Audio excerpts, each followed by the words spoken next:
saben en capítulos posteriores, ellos son helmintos aplanados, ¿ya? Aplanados. Y además, como ustedes están viendo, son segmentados, ¿ya? Eso no ocurre en el caso de los nemátodos. Y los tremátodos también son helmintos, que también son aplanados, pero como se dan cuenta, estos no son segmentados. Si los cestos tienen forma de cinta, podemos decir que los tremátodos tienen forma foliácea, ¿ya? Vamos a empezar con los nemátodos. Y si ustedes se dan cuenta, miren, aquí hay dos. Hay una hembra y hay un macho. Quiere decir que en los nemátodos hay dimorfismo sexual.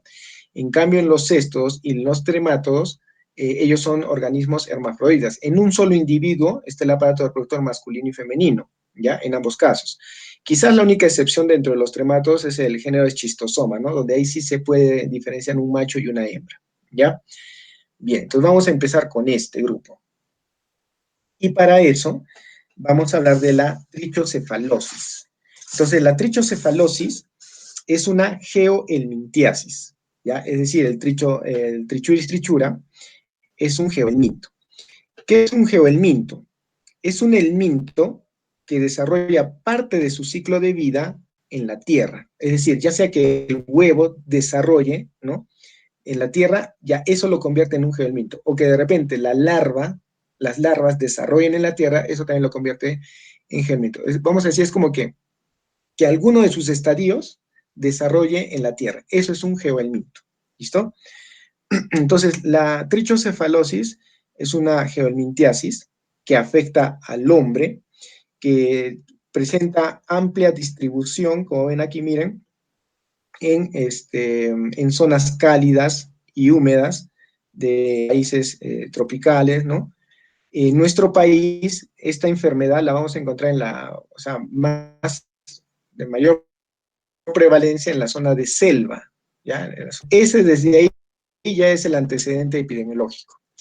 Entonces, la trichocefalosis es ocasionada por el Trichuris trichura, ¿no? Conocida como gusano látigo. ¿Por qué? Porque miren ustedes la forma que tiene, ¿no? Como un látigo. Entonces, vamos a hablar de la morfología para que ustedes, a partir de esto, les tengan los criterios para identificar.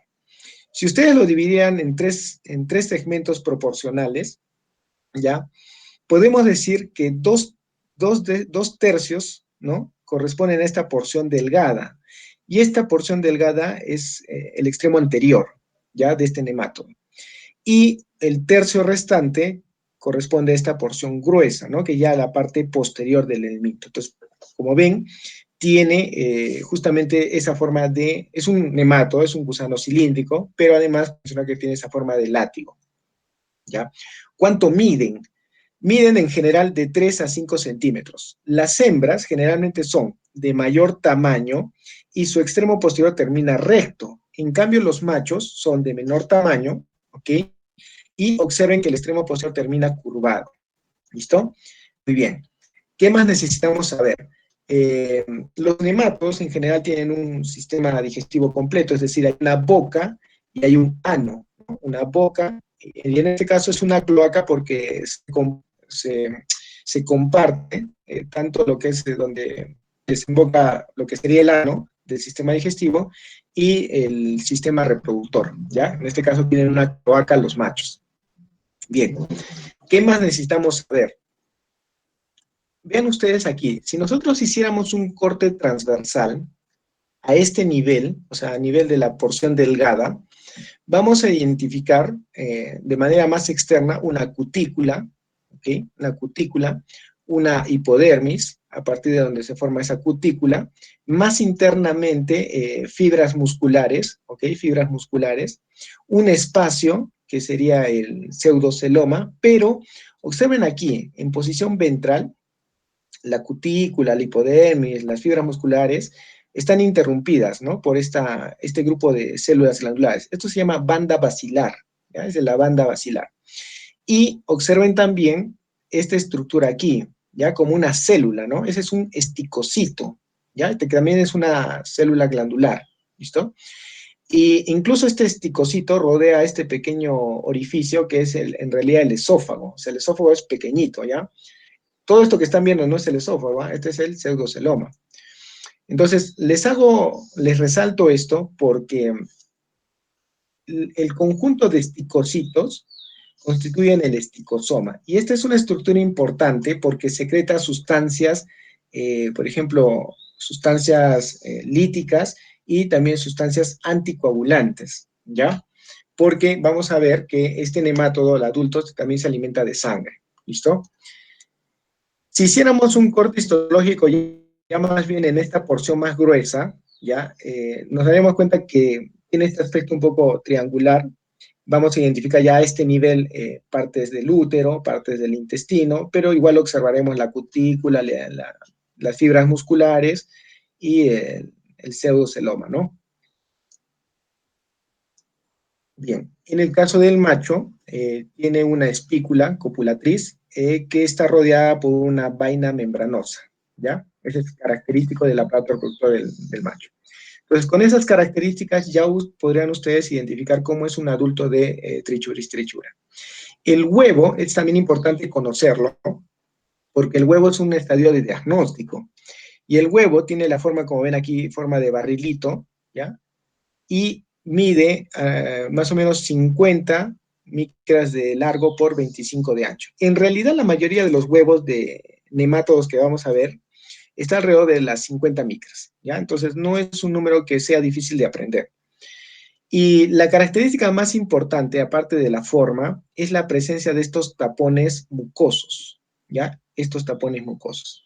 Y también se van a dar cuenta en el ciclo de vida que cuando los huevos son recién emitidos, ¿no? En las heces, son huevos no embrionados, ¿ya? Simplemente tienen una masa embrionaria, ¿listo? Una masa, nada más. Ya cuando caen en el suelo, ahí ya maduran, ¿listo? Bien, ¿cómo es el ciclo de vida? Rápidamente. Entonces, no se olviden, ya hemos aprendido, ¿qué tenemos que hacer primero? Identificar cuál es el estadio infectante. Entonces, el estadio infectante es un huevo maduro, que en su interior que tiene una larva 1, ¿ya? O sea, ese es el estadio infectante, el huevo larvado que tiene una larva de primer estadio. ¿Cuáles son los mecanismos de infección? En este caso, las manos contaminadas con estos huevos maduros, beber agua contaminada con estos huevos o las verduras contaminadas con estos huevos. La puerta de entrada es la vía oral. Entonces, una vez que este huevo ingresa, pasará por el esófago, ¿no es cierto? Por el estómago. En el estómago, la cubierta pura que tiene sufre un reblandecimiento y a nivel del intestino delgado ocurre ¿qué? La eclosión. Entonces, cuando eclosiona, ¿qué va a liberar? Lo que había dentro. Y lo que había dentro era una larva de primer estadio. Esa larva de primer estadio, ayudado con su estilete bucal, que les había comentado, se introduce en las criptas glandulares y a ese nivel madura a larva L2, a larva L3 y a larva L4. Entonces yo les podría preguntar dónde ocurre el desarrollo larval en la trichocefalosis. Estamos viendo que a nivel del intestino delgado, ¿cierto? Específicamente en las criptas glandulares.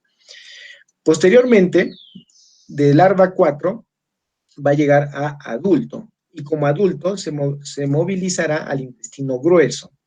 Y en el intestino grueso, entonces vamos a ver aquí este videíto. Entonces, acá están llegando los huevos al intestino delgado. Ya saben ustedes que eclosionan, sale la larva L1. Esa se introduce en las criptas glandulares con su estilete bucal, ¿no? Lo que introduce es la porción delgada, ¿ok? Y una vez que maduran a una L4, vamos a decir, se movilizan al intestino grueso y cuando llegan al intestino grueso se introducen en la pared intestinal del intestino grueso, ¿ok? Entonces ahí es donde ocasionan el principal daño, ¿ya? El principal daño en la trichocefalosis. Como ya tenemos adultos, macho y hembra, con su aparato reproductor desarrollado, puede ocurrir la cópula, ¿no? Y la hembra, pasado cierto tiempo, comenzará a eliminar huevos. Y estos huevos, ¿no? Si estamos a nivel del intestino grueso, terminarán saliendo a través de ¿qué? De el fecalismo, ¿ya? Y estos huevos que salen, como ven, son huevos no embrionados. El desarrollo, o sea, la maduración ocurre en el suelo, ¿ya? Más o menos en cuánto tiempo, en unos 15 a 30 días, esa maduración. Pero, ¿bajo qué condiciones? ¿Bajo qué condiciones? Acuérdense dónde está prevalente esta parasitosis, en la selva. Entonces, en aquellas donde haya suelo arcilloso, alta humedad, alta temperatura, estamos hablando más o menos de unos 14 a 30 grados centígrados, donde haya sombra, ¿ya? Eso va a permitir el desarrollo del huevo. ¿Cuál es el periodo prepatente? Es decir, desde que la persona se infectó hasta encontrar huevos de 1 a 3 meses. ¿Listo? ¿Y cuánto es el periodo patente, el tiempo de vida del parásito? De 1 hasta 7 años. ¿Listo? Bien. Entonces, ya habiendo entendido el ciclo de vida, podemos hablar de la patogenia, ¿ya? Y principalmente las larvas, a nivel del intestino delgado, a nivel de las criptas glandulares, ocasionan un daño exfoliatriz, ¿ya? O sea, viven en las glándulas Lieberkühn y ahí se alimentan y crecen hasta adultos. Entonces, principalmente un daño exfoliatriz, ¿ya? Más importante es el daño de los adultos, porque los adultos sí, ellos pueden ocasionar un daño traumático, ¿ya? ¿Por qué? O sea, el daño traumático es lo mismo decir daño destructivo, ¿ya? Porque ellos introducen su porción anterior en la mucosa y pueden ocasionar citólisis de la pared intestinal, ¿no? El mecanismo ya sería pues la lanceta móvil, las sustancias líticas, el mismo tamaño del parásito, ¿no? Y su mismo movimiento, ¿ya? De las sustancias líticas no se olviden que lo secreta el esticosoma. El daño exfoliatriz se refiere a que, por ejemplo, se alimentan de sangre y se ha determinado que un individuo puede alimentarse hasta 5 microlitros, o sea, 5 microlitros por individuo, ¿listo? En el caso hay un daño también tóxico alérgico, producto del metabolismo ¿no? de la sangre de la cual se ha alimentado, o sea, de las excreciones metabólicas, y también de que secreta toxinas, ya que pueden afectar, estas toxinas pueden afectar incluso el control nervioso de los músculos intestinales. Y en consecuencia a todos estos daños también hay un daño inflamatorio, ¿listo? Pero podemos mencionar también un daño mecánico cuando hay, por ejemplo, una alta cantidad de adultos, o sea, una infección intensa, y esos adultos pueden ocasionar compresión de células de la mucosa. O sea, por ejemplo, vean aquí, en parasitosis intensas, ahí están, miren los trichocéfalos, ¿ya? Lo que están viendo es la porción gruesa, ¿no? Porque lo que está introducido es la porción delgada, ¿listo? Entonces, cuando hay así bastante cantidad, ahí sí, debido al tamaño y a la cantidad, ¿no? Al número de parásitos, hay pues compresión de células de la mucosa, ¿ya? Y ahí podemos hablar de un daño mecánico. Bien, entonces, ese daño que ha ocurrido, ¿cómo se manifiesta?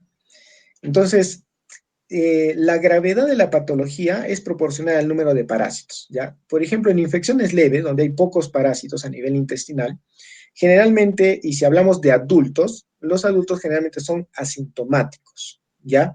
Y el diagnóstico en ellos se hace por el hallazgo de los huevos, ¿no? Pero hallazgo casual. En infecciones de intensidad media, ahí sí hay un dolor tipo cólico, ¿ya? Hay diarreas ocasionales, ¿no? Y al palpar la fosa ilíaca derecha, ¿listo? Puede haber sensibilidad, ¿ok? Ahora, si ya estamos hablando de un parasitismo intenso, o sea, una elevada cantidad de parásitos a nivel intestinal, ya, especialmente en niños desnutridos, esto se puede tornar grave. Y ahí que vamos a observar el síndrome disentérico. O sea, el síndrome disentérico se caracteriza por heces, ¿no? Con moco y sangre, dolor cólico y pujo y tenesmo, ¿ya? El pujo es el esfuerzo para evacuar, ¿no? Y el tenesmo es esa sensación de tener necesidad de defecar, a veces al intentar, pero incluso no conseguirlo, ¿ya? Ahora, en la trichocefalosis intensa, este, esta trichocefalosis intensa puede contribuir a la desnutrición, ¿ok? Y puede causar enflaquecimiento. También se ha descrito la presencia de dedos en palillo de tambor, así como están viendo aquí, ¿ya? Pero en casos de trichocefalosis intensa asociada a desnutrición. ¿Qué complicaciones? Las complicaciones entiendan ustedes como asociadas a la parasitosis, pero que no es que normalmente se presenten, sino ya, digamos, casos extremos. Puede ocurrir, como ven aquí, el prolapso rectal en niños con infecciones graves y que estén desnutridos. ¿Por qué se produce esto? Por la hipotonía de los músculos perianales, ¿no? Entonces hay una relajación del esfínter anal y la mucosa rectal inflamada y sangrante, como la ven aquí, incluso donde se pueden observar los trichocéfalos, se sale, ¿no? O sea, es expuesta, como lo ven aquí, ¿ya? Y también puede causar apendicitis, cuando el parásito se introduce en el apéndice y causa principalmente la inflamación de esta parte, ¿ya? Incluso acá están viendo parte de la mucosa del apéndice, pero acá lo podemos reconocer la presencia del trichocéfalo, porque recordarán ustedes que les dije que en la porción delgada, aparte de la cutícula, las fibras musculares, se observaba que el esticocito y la banda basilar, ¿ya? Eso es lo que están viendo aquí. Bien. ¿Cómo se hace el diagnóstico? No se olviden, ¿cuál sería el antecedente epidemiológico? Ya han visto, ¿no? Que la persona sea procedente de zonas tropicales y subtropicales, principalmente niños, y zonas en donde no hay un adecuado saneamiento ambiental, ¿ya? Porque tienen que estar bebiendo justamente aguas contaminadas con huevos, ¿no? La sospecha clínica ya la hemos visto, ¿no? El dolor cólico, la disentería, ¿listo? O el mismo prolapso rectal, ¿no? Debería hacerles sospechar en este caso. Mejor aún si lo están viendo al parásito. Bien, los exámenes de laboratorio consisten en la observación de los huevos. Se puede solicitar un examen seriado de heces, es decir, se pide muestra de heces por cada día, o sea, por 3 días, ¿ya? Y esa muestra se puede concentrar por el método de Telemann, ¿ya? O sea, la técnica de Telemann, o método, mejor dicho, es un método de concentración, ¿ya? O sea, concentra, digamos, estas muestras, se hace un emulsionado, se centrifuga y se concentra la muestra. Entonces eso va a permitir que inclusive si hubiera poca cantidad podemos concentrar. Entonces Telemann es un método de concentración cualitativo, ¿ya? O sea, solamente sirve para concentrar, no sirve para cuantificar. ¿Listo? Entonces, hay métodos para cuantificar, sí. Por ejemplo, está el método de Kato-Cas, que es el que tratamos de explicar aquí. Utilizamos unas mallas metálicas donde colocamos la heces y como que la tamizamos. Después hay una baquelita que tiene un hueco, ¿no? Pero ese hueco es calibrado. O sea, si ustedes lo llenan al ras, estarían juntando más o menos 50 miligramos de heces. Y si eso lo colorean con verde malaquita y lo aplastan con eh, un papel de celofán.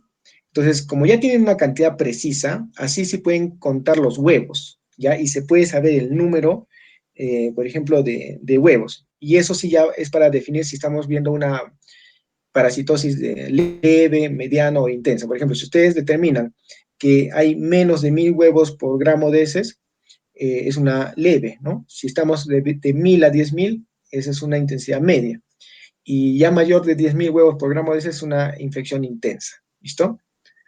Entonces, no confundan, ¿eh? Este es un método de concentración cualitativo y este es un método cuantitativo, ya, o sea, para definir la cantidad de la infección, la intensidad de la infección. Bien, en cuanto a la epidemiología ya nos ha quedado claro, principalmente esta parasitosis de zonas tropicales, subtropicales, de la selva de nuestro Perú. Ya sabemos también las condiciones ambientales, ¿no? Alta humedad, alta temperatura, suelo arcilloso, sombreado, ¿ok? Y también es importante considerar en la epidemiología el tratamiento masivo. Pero, ¿por qué el tratamiento masivo? Porque como han visto, si una persona defeca a campo abierto, pues es un contaminador y eso puede afectar a una comunidad, ¿no? Entonces, el tratamiento masivo se ha visto muy ideal para el control de esta parasitosis, pero bajo ciertas condiciones, ¿no? Por ejemplo, antes de aplicar el tratamiento masivo, se debe hacer un diagnóstico cualitativo y cuantitativo, ¿ya? De la situación de esta parasitosis en esta zona. Se debe hacer el uso de drogas polivalentes, ¿no? O sea, no específicas solamente para trichocéfalos. Se debe aplicar dosis única, ¿ya? Y hay que tener el cuidado de las gestantes, ¿no? Ahora, se debe hacer el tratamiento a todos los infectados, ¿ya? Y hacer un tratamiento periódico, ¿no? Incluso 2 veces al año, si no mal recuerdo. En el tratamiento se usa principalmente los benzimidazoles, ¿ya?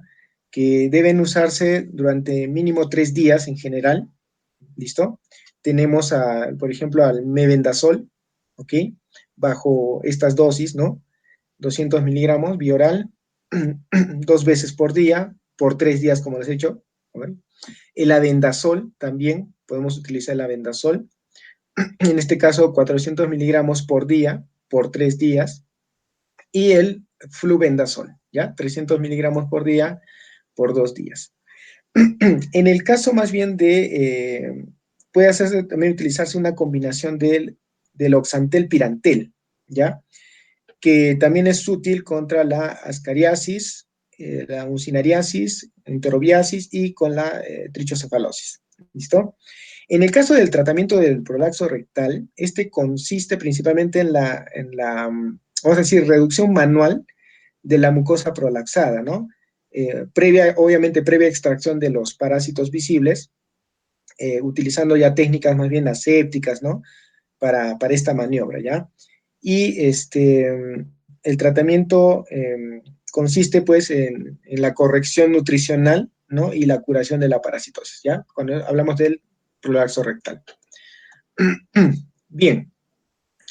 Finalmente, en control y profilaxis. ¿Por qué es importante conocer el ciclo de vida? Porque si yo sé que estos son los mecanismos de infección, puedo proponer como medidas profilácticas beber agua hervida, lavar bien las verduras y lavarse bien las manos. Y si yo sé que este es el mecanismo de transmisión, podré proponer, por ejemplo, evitar el fecalismo, el uso de letrinas en estas zonas, la educación sanitaria principalmente. ¿Listo?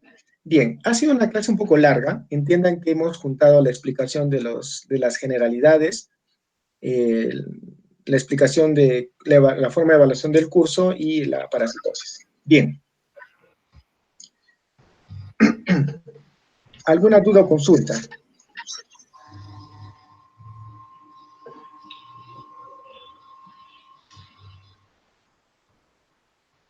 Los alumnos que están enlazados, ¿por qué no abren su micro? Porque al parecer hay 6 nomás.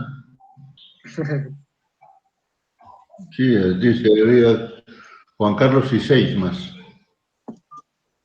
Entonces, Sí. los demás parece que no están presentes. Habría que hacerlos participar, Yo me creo, parece. profesor, algo que podemos implementar es unas 2 preguntas suyas y 2 mías para cerrar, ¿no? A los alumnos. Con nombre. Sí, con nombre, ¿no? Para ver qué han entendido. Sí, pregúntale a, por ejemplo, a la señorita Dayana Lisbeth o a Vanessa Caterín, que estoy Ok. viendo aquí en mi pantalla, que están ahí supuestamente enlazados. A ver, señorita Dayana, ¿qué complicaciones se pueden presentar en la trichocefalosis? Ah, Buenos días, doctor. Buenos días. Una complicación extrema sería la profilaxis rectal que dijo, El cuando ya hay... prolapso rectal. perdón, prolapso, sí, Sí, prolapso. esa es una, correcto. Y desnutrición. No, acuérdese, la apendicitis, cuando Ay, sí, perdón, el apendicitis. adulto se introduce en el apéndice y puede causar inflamación de este. ¿Listo? Ese Ah, es correcto. Pero está bien, nos ubicamos un poco. Correcto. Otra señorita, profesor, ¿me ayuda con el nombre? Que estoy en pantalla. A la señorita Vanessa Caterín. Señorita Vanessa, la primera pregunta es, ¿dónde ocurre el desarrollo larval de Trichuris trichura y cuál es la localización final del adulto? Buenos días, doctor. Buenos días. Buen día. Su desarrollo larval tiene que ser en un suelo, en la tierra. Larvala, porque del huevo sí es en el suelo. Cuando en su estadio infectante, Uh-huh. en el intestino delgado, Exactamente, en el intestino delgado es el desarrollo larval. Y la localización final, o sea, el adulto, ¿dónde está el adulto? ¿Está en el intestino delgado? ¿Está en el intestino grueso? luego pasa del intestino delgado, luego pasa al intestino grueso. Esa es la localización final. ¿Listo? Muy bien. Ok, profesor. El señor Víctor Hugo, que diga sobre la primera parte. ¿Qué diferencia hay entre parasitismo y comensalismo? Doctor, buenos días. La Buen diferencia día. entre parasitismo y comensalismo es de que en el caso del parasitismo, el parásito se va a ver beneficiado del hospedero, pero lo va a dañar. Y en el caso del comensalismo, también el organismo que está dentro del hospedero se beneficia, pero no le hace daño. Correcto, señor Víctor Hugo. Señorita Claudia María, Sí, doctor, buenos días. buen día. Dígame usted, por ejemplo, ¿qué requisitos tendría que tomar en cuenta para hacer un diagnóstico de tricocefalosis? Uno, el antecedente epidemiológico, también las manifestaciones clínicas del parasitismo y los exámenes de laboratorio. Exactamente. En relación al antecedente epidemiológico, ¿qué importancia tiene su procedencia del paciente y la edad? Estas cosas van a poder determinar qué tipo de parásitos son más frecuentes según la edad y también según la zona, porque va a ser diferente los parásitos que encontremos, digamos, en zonas cálidas o tropicales y en otro tipo de geografías. Correcto. Profesora Relí, le toca 2 preguntas.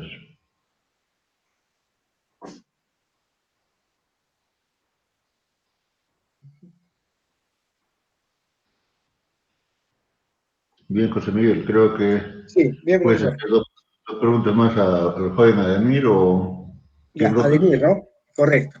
A Aldair ver, creo que es, Aldair, Aldair. Aldair. Ok. Señor Aldair, ¿qué daños ha identificado usted que ocasiona este parásito? Daños. Eh, El podría adulto, el decirse, adulto. eh, los niños, por ejemplo, a mí había mencionado el prolazo rectal. Ojo ahí, ¿ah? Pero esto está haciendo Daño. una complicación.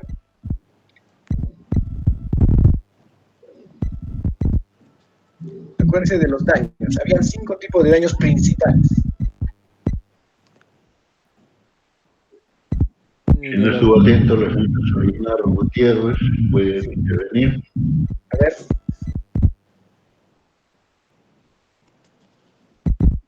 Doctor, Buen día. ¿Qué daños ha identificado que causa el adulto? uno que yo recuerdo es el daño de su Exactamente, el daño escolatriz, se alimenta de sangre, muy bien. Otro que recuerden. mecánico Mecánico. Ese más que todo en infecciones intensas, ok. Bien. y el traumático. Traumático también. Y en consecuencia de estos daños, el inflamatorio, no se olviden. Listo. Profesor, yo creo que hemos un poco intentado reforzar algunos vacíos. Y Claro que sí. Va a disculpar más bien a los jóvenes que intervengan. Soy el profesor Eli Martínez, y encargado también del Departamento de Microbiología y Parasitología. Nos damos la bienvenida. Me imagino que al inicio de la clase el profesor Miguel hizo la respectiva presentación. Yo me enlacé cuando empezó a hablar sobre las indicaciones generales para decirles de que si 3 faltas a prácticas o la no presentación de 3 veces la guía era motivo para ponerlos en abandono. A partir de ahí he seguido la secuencia de la clase hasta la hora que estamos presentes. Le damos la bienvenida a este curso especial para nosotros, que es el semestre C. Son, creo, me dijo el profesor Miguel, como 13, 14 alumnos, los cuales ya nos va a dividir en grupos para hacer la práctica, o sea, las indicaciones para lo que es investigación formativa y prácticas de laboratorio. sí, sí. Ok, José. Sí, profesor, solamente la última indicación para los alumnos que se reúnan ahora con los docentes en el mismo aula virtual, ahí están los enlaces, para que sepan con qué docente le tocan. Hay un documento que dice distribución de grupos, y queden hoy día el horario de trabajo de laboratorio y de práctica, ¿ya? Después ya se adecuan. José, disculpa. Sí. Entrando al DUTI. Sí, en el DUTI, profesor. Yo entro directamente a este enlace por mi correo nada más, pero no Sí, por DUTI. entra usted nomás al DUTIC de UNSA, está directamente el 2020. Sí. ¿Ya? Y ahí va a ver como unos logos de microscopio con su nombre. Entonces usted ingresa ahí, Claro. ingresan Ya, ahí muy y bien. ya quedan. Lo mismo en el caso. Sí. Ok, entonces Listo. con los Bien, alumnos, jóvenes, muchas gracias. Sí. Nos sentaremos dentro de 10 minutos más o menos, ¿no? Exactamente. Salir de esta aula, termina de grabar y salimos al DUTI. Correcto. Ok, gracias jóvenes, buenos días. Buen día José, buen día Evelyn.